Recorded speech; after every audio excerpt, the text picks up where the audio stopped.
ಸಂದರ್ಶನದಲ್ಲಿ ನಮ್ಮ ಜೊತೆ ಹೊಳಲ್ಕೆರೆ ಜಿಲ್ಲಾ ಜನರಲ್ ಸೆಕ್ರೆಟರಿ ಆದ ಕಿರಣ್ ಕುಮಾರ್ ಅವರು ನಮ್ಮ ಉಪಸ್ಥಿತಿಯಲ್ಲಿದ್ದಾರೆ. ಇವರಿಗೆ ನಮ್ಮ politicianindia.com ಆನ್ಲೈನ್ ಮೀಡಿಯಾ ಪರವಾಗಿ ಆರ್ಥಿಕ ಸ್ವಾಗತ ಸರ್. ನಮಸ್ಕಾರ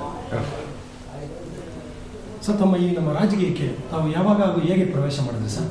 ಸರ್, ನಾವು 94ರಿಂದ ರಾಜಕಾರಣ. 94ರಿಂದ ರಾಜಕಾರಣ. ಗ್ರಾಮ ಪಂಚಾಯತಿ ಗ್ರಾಮ ಪಂಚಾಯತಿ ಸದಸ್ಯ ಆಗಿದ್ದು 2000 ಇಸ್ವಿ. ಅವಿರೋಧ ಆಯ್ಕೆ ಮಾಡಿದ್ರು ನಮ್ಮೂರಲ್ಲಿ ನಮ್ಮ ಪಕ್ಕದೂರಿನಲ್ಲಿ ಕರ್ಕೊಂಡು ಅವಿರೋಧ ಆಯ್ಕೆ ಮಾಡಿದ್ರು.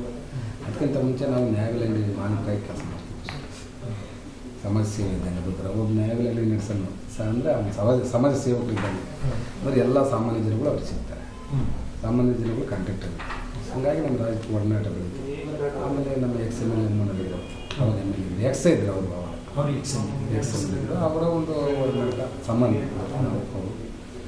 ಒಡನಾಟದಲ್ಲಿ ನಮ್ಮ ರಾಜಕಾರಣ ಬೆಳೀತು. 2010 ಗ್ರಾಮ ಪಂಚಾಯತಿ ಮೆಂಬರನ್ನು 2010ರಲ್ಲಿ 2010 ನಾನು ಗ್ರಾಮ ತಾಲೂಕು ಪಂಚಾಯತಿ ಟಿಕೆಟ್ ಕೇಳಿದೆ.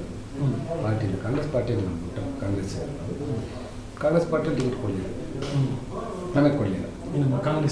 ಕೊಡಲಿಲ್ಲ ಅನಿವಾರ್ಯ. ನಾವು ಪಾರ್ಟಿಯಿಂದ ಯಾರಿಗೆ ಕೊಟ್ಟರೆ ಅವ್ರಿಗೆ ಕೆಲಸ ಬಂದು ಪಾರ್ಟಿಯಲ್ಲಿ ಅವರಿಗೆ ನಾವು ತಾಲೂಕು ಪಂಚಾಯತ್ ಪ್ರೆಸಿಡೆಂಟ್ ಆಗುತ್ತೆ. 2005ರಲ್ಲಿ ಟಿಕೆಟ್ ಕೊಟ್ಟರು ನನಗೆ ತಾಲೂಕು ಪಂಚಾಯತ್. 2005ರಲ್ಲಿ ನಾನು ತಗೊಂಡಿದ್ದೆ ಪೇಪರ್. ಬೇರೆ ನಮ್ಮವ್ರಿಗೆ ಒಬ್ಬರಿಗೆ ಕೂಡಿಸಿ ಅವ್ರಿಗೆ ಗೆಲ್ಸಿದ್ದು. ಅವ್ರಿಗೂ ಗೆಲ್ಸಿ ನಮ್ಮ ಕ್ಷೇತ್ರದಲ್ಲಿ.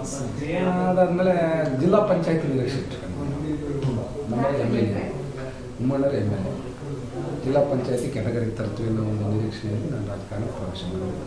ತರ್ತೀನಿ ಅಂತಲೂ ನಮ್ಮ ಹತ್ರ ಹೇಳಿದವರು ಆಶ್ವಾಸನೆ ತರಲಿಲ್ಲ.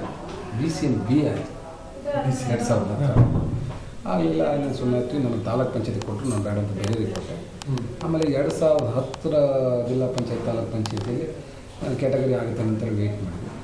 ಅವಾಗ ಕ್ಯಾಟಗರಿ ಅಲ್ಲಿ ಏನಾಯಿತು, ನಮ್ಮದು ಜನರಲ್ ಏರಿಯಾ ಆಯಿತು.